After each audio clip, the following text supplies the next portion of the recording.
It's exactly 1:03. Welcome to our Be Advisory's Lunch and Learn, in an informational session where we'll be unpacking all the critical benefits of business coaching in enhancing business sustainability. I'm your hostess today, Brenda Uruza, the CEO Advisory, an innovative, forward-looking firm consisting of chartered accountants and registered auditors. Our objective is to unravel world-class solutions to assist in running profitable, sustainable businesses. We also provide the expertise to navigate through a myriad of accounting, auditing, taxation, and advisory needs to small and medium-sized enterprises. Our speaker today, Dr. Emmanuel, is an executive and business coach with more than 20 business leaders in organizations to leverage market opportunities through the activation and alignment of their uniqueness for market differentiation and impact. He's also the co-founder and CEO of International Coaching and Mentoring Institute, ICMI, which is a global specialist coaching and coach training organization with operations in major African countries as well as in Europe and the USA. He's an author of Business Intelligence and of several notable books on business and coaching, and also serves on the board of companies across diverse business sectors. He's a passionate entrepreneur, a business strategist, and a management consultant who continues to advise corporate organizations within and outside Africa. Thank you so much, Dr. Emmanuel, for joining us. Over to you. Thank you very much. Welcome, everyone. We have a very interesting topic, and I'm glad. Thank you to the advisory for the invitation to talk this afternoon in your lunch and learn program. Today, our topic is how business coaching enhances productivity and profitability. I'll try to be brief so that we can leave enough time for questions and answers and discussions. The first thing is, many people wonder what is coaching. There is a lot of confusion about how coaching is different from training, counseling, consulting, even teaching, and perhaps one of its closest relative, if I can use that word, mentoring. The key thing about coaching is that it doesn't teach you anything. You know, technically, we don't touch your technical or professional. We only enhance what you have. So a therapist, for instance, will help somebody to deal with what they call a problem. But the coach doesn't see a problem. The coach sees a potential. And the coach will not tell you what to do, but will partner with you. So if we relate that to business coaching, I would like to say it's a well-structured but professional support that is offered, provided to a business by a professional coach. The key thing is that that coach must have experience in business, must be knowledgeable, have certain skills. Now, I say it is a partnership. Why is it a partnership? The professional coach works within the business, but he's not an employee, he's not a director, but he's a committed partner, but working from the outside, providing what we call the vantage helicopter view. You know, it's like you don't see your back. You're putting on a white shirt. You need someone who you can trust, who really loves you, to say there's a stain there. Some other people will just be laughing at you, but your coach behaves in a way like, hey, I care, I'm loyal, I'm supportive. So that's a business coach. Now, all of us, I'm assuming that most people that are on this meeting run a business, want to run a business, or are associated with a business. The four critical, there are many things in any business that you think about, but the four critical things in any business, I call them the 4 Ps. It's number one, do you have a product or service that will offer value to people?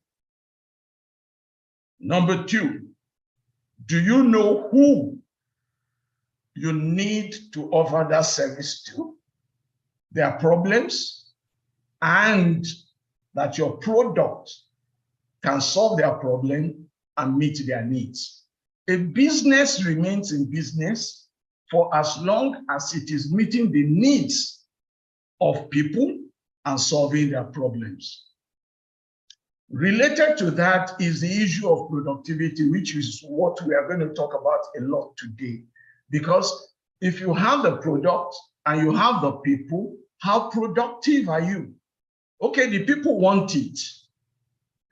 The product is valuable, but do you have it in the right quantity and the right quality for the people? So that's productivity. And do you have it at the time they want it, they need it? That's productivity.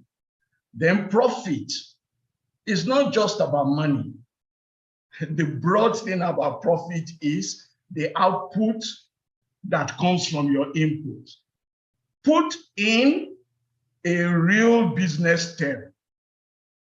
The profit is what keeps me interested in this business. So it is my gain. Why am I doing what I'm doing? If it's not profitable for me, why am I still doing it? So those are the 4 key things that every entrepreneur, every businessman has to juggle. And these 4 things are what coaching is about.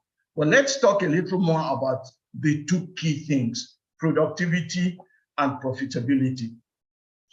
Productivity simply means that you are continuously improving and you can measure that improvement. So last year, I produced, I'm just giving an example now. Last year, I produced 1,000 laptops and I sold all.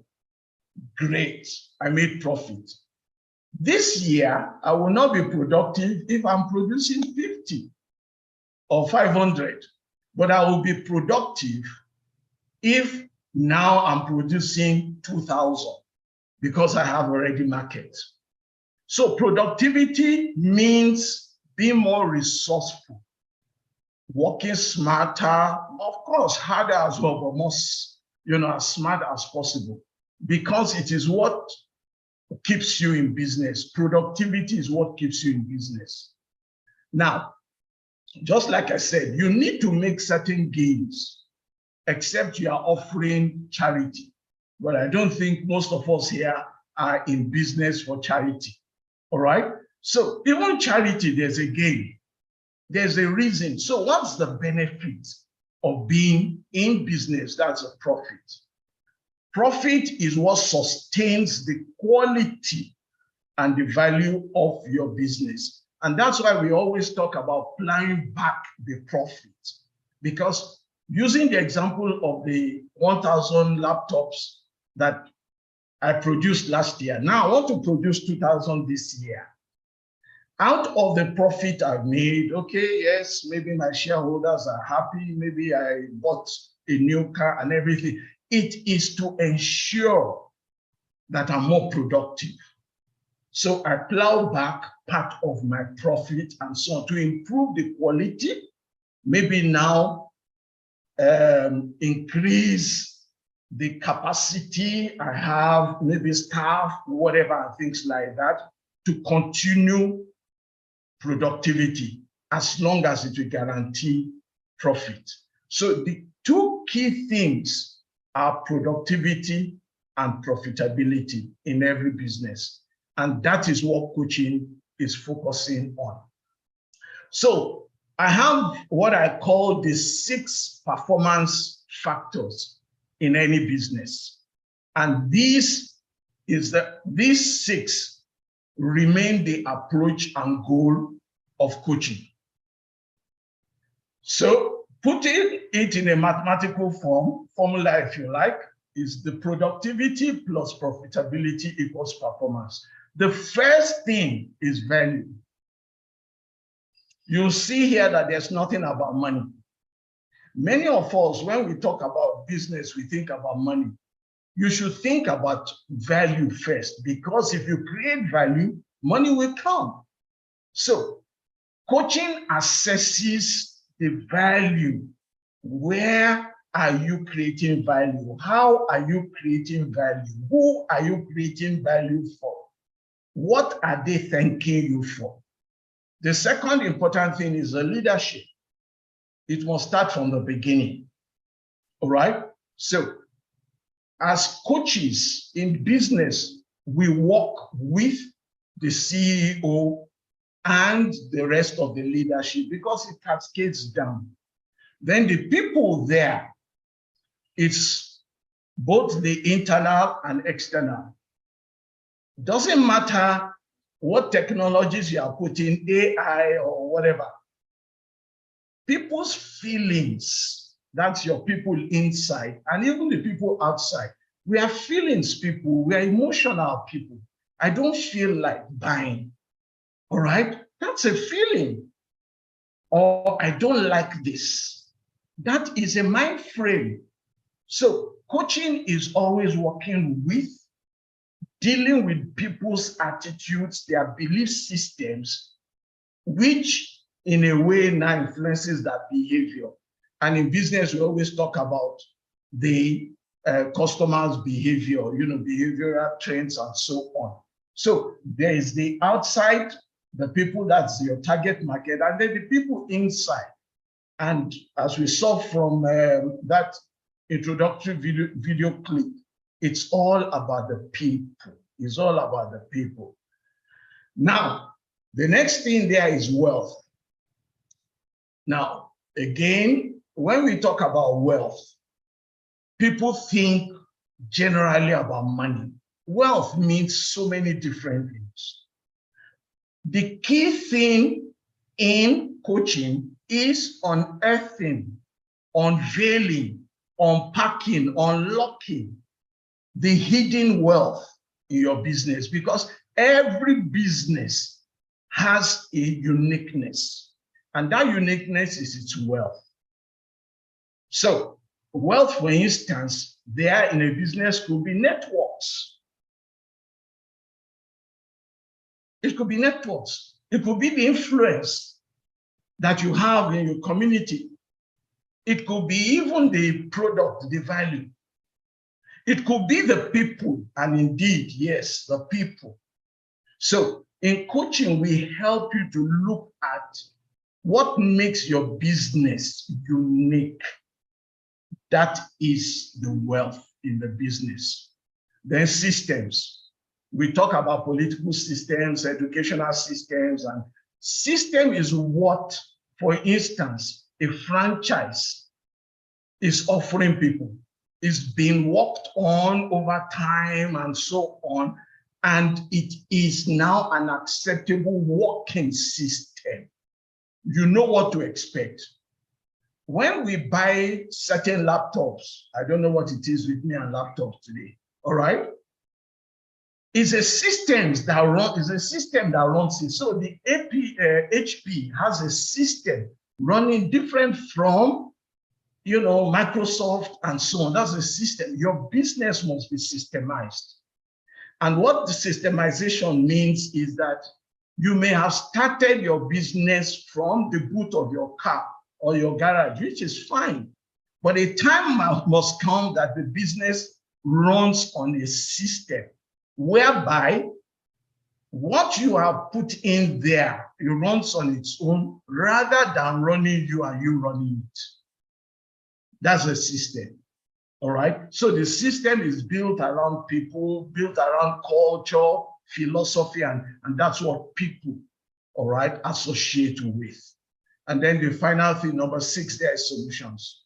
We can't talk enough about the solutions. Solutions and systems cannot be separated, because it's the systems that will provide the solutions that people are looking for.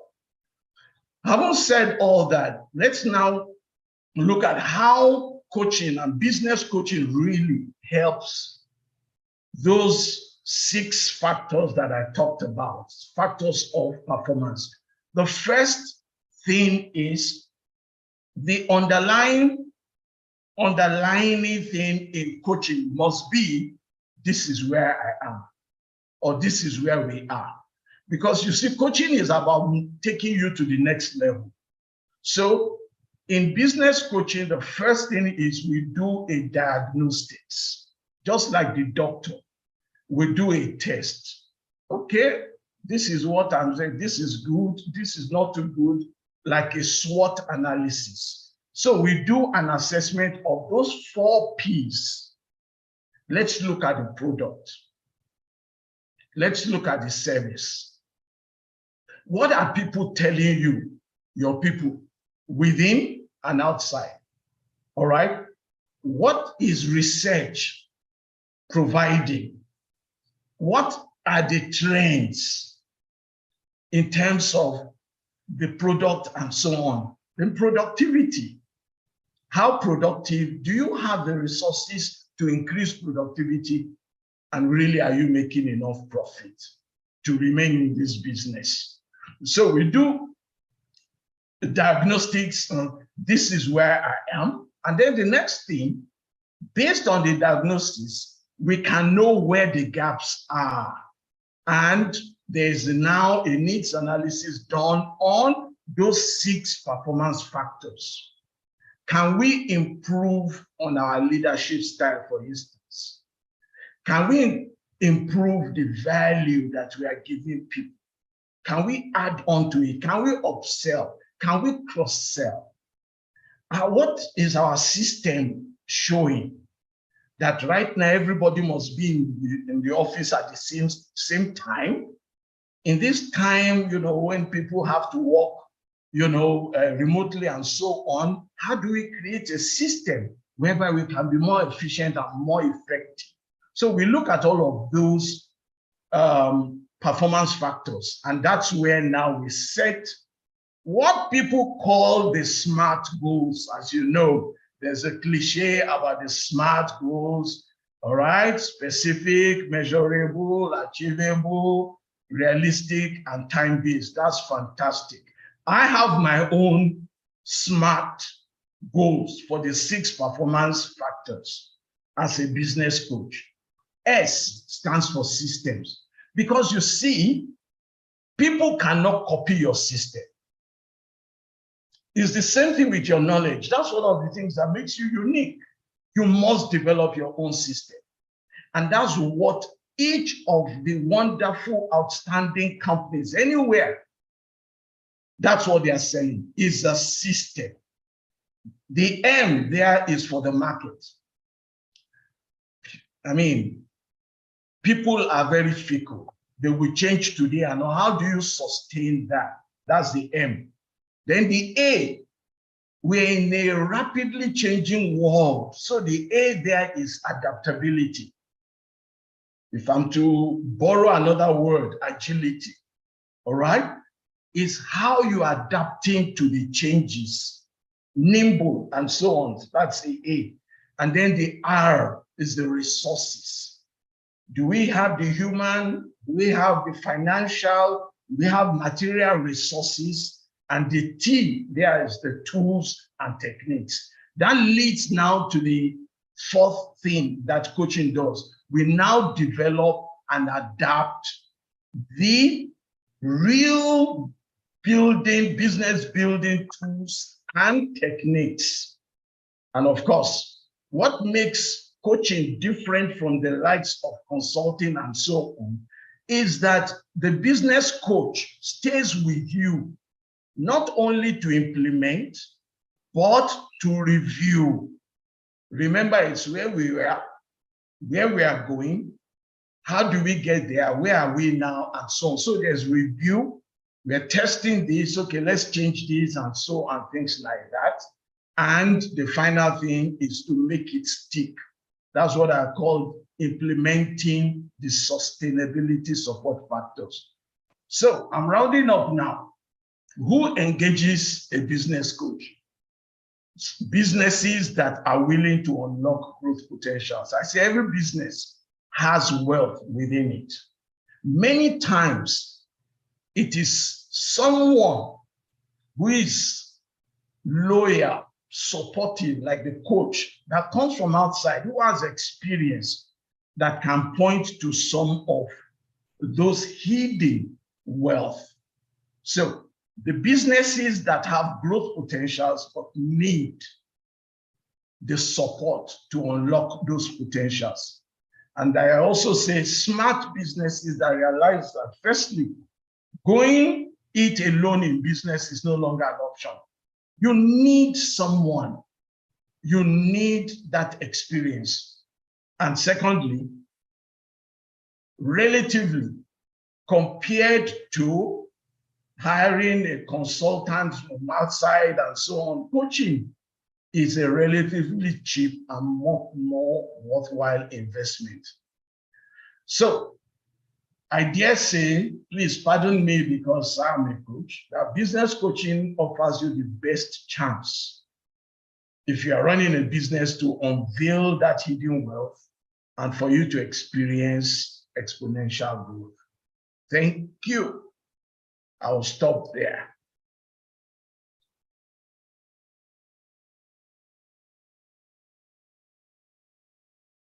you so much, Dr. Emmanuel. If there are any questions, this is the time to ask questions. But as we are preparing for people to ask questions, I've got a question from my end. Because sometimes you hear business coaches, but then on the other side, you also hear about a business mentor. So what is the difference between mentorship and coaching? Fantastic. So let me use a practical experience, all right? I coach for an SOE in South Africa here, okay? So I'm brought in as an outside executive coach to work with middle managers, all right? I don't mentor them because I can coach anyone and everyone, whether you're in finance, in technology, in any kind of business, because in coaching, what we are dealing with are three major things. Number one, increasing your awareness. Number two, helping you to build capacity. And number three, taking action. But as a mentor, I will need to know more about your technical and professional work so that I can develop you in that area. Sometimes a coach will help in the area of mentoring. So I will be able to mentor other coaches, but I definitely cannot mentor Brenda in finance, but I can coach you. You see the difference? Yes. Thank you so much. Are there any questions?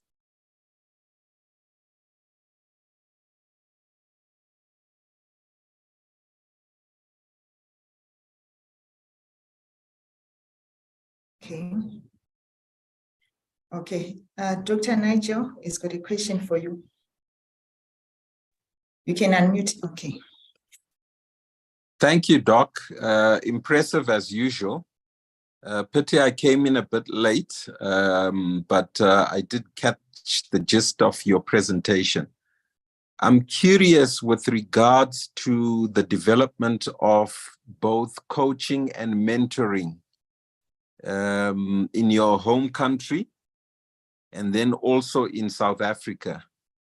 Are people asking for more? Is this a growth industry? What is it that you're seeing? Thank you. I'm in the business, of course, but it's always interesting to get the perspective of what's taking place in other nations. Thank you. Thank you very much.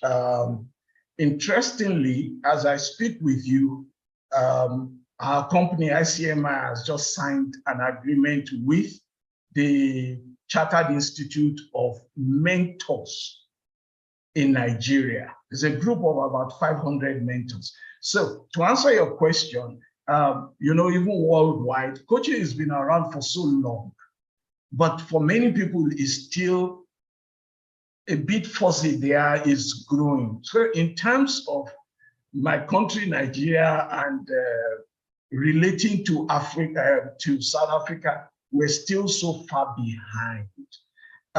The people that position as coaches in Nigeria generally are, excuse my language, motivational speakers, all right? They do not understand and are not into the structured professional coaching. They don't have the certification, you know, the ICF and so on, but they speak so they motivate, and then they will print cards to say, I'm a life coach, and, you know, and things like that. So in terms of opportunity, of course, that creates huge opportunity. So in terms of opportunity for Africa, it's huge. It's huge. And going side by side with mentoring, And I think that they're going to help one another. A lot more people can understand and relate to mentoring, because anywhere, many people are talking about, oh, this is my mentor, that's my mentor, and so on, things like that. So we can always come from that approach, all right, and piggyback on coaching. But in terms of the opportunity and hunger, that's one of the things with us in Africa. We are hungry. We are hungry for knowledge. We are hungry for solutions. So I know what I'm saying is not new to you. You are experiencing it. So that's my answer. Thank you so much for that. There's another question here. The question is, do you have a methodology for startups? Because I find that they need a combination of both as compared to established businesses. I specialize in developing startups. This is from Mr. Dennis Mangami. Yes, absolutely. The good thing about coaching is that it meets every level, all right? And that's why everybody needs a coach, okay? The interesting thing about coaching is that the need doesn't come from the coach, comes from you. So if you're a startup, you are the one that knows your need, okay? So we don't have all the time, but one of the key things in coaching is questioning. Because when I'm asking you questions, I'm provoking you to think, all right? And so on. So the startup, absolutely. But let me state in, just sound a note of warning. Many people think that, oh, coaching is expensive and so on. No, it isn't. And that's one of the things that's keeping small businesses away from hiring coaches. Now, don't take me up on this, all right? I have a friend here that says I should stop saying that, but I'm going to say it here now, all right? But don't necessarily take me up on it. I can coach free, all right? Based on the passion and the love I just have for helping small businesses and so on. So it's not about money, and I'm not the only one. There are many, many coaches that will work and they will not be asking you for money, all right? But don't take them for granted. Thank you so much for that. And then there's another question as well. I think the question is just to get more information on how people can contact you. Should I say they should contact me through you? So you be my, all right. But let me type I'll type, well, we have this website here, but then I can also type my,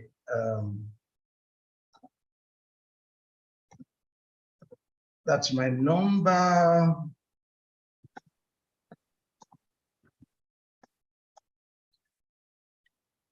And maybe also my email address.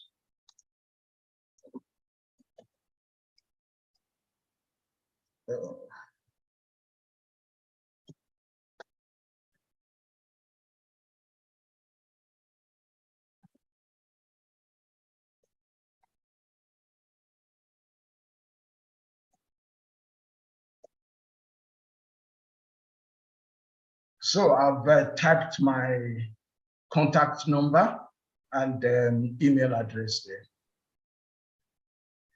And then I believe that, I don't know your policy in B advisory, but I can make this, it's a short slide, but I can make it available if anyone here wants it for reference or whatever. Things like that. They can always contact you, or you can send it to your mailing list or your people and so on. No problem. I think that won't be a problem at all. Are there any further questions before we close off?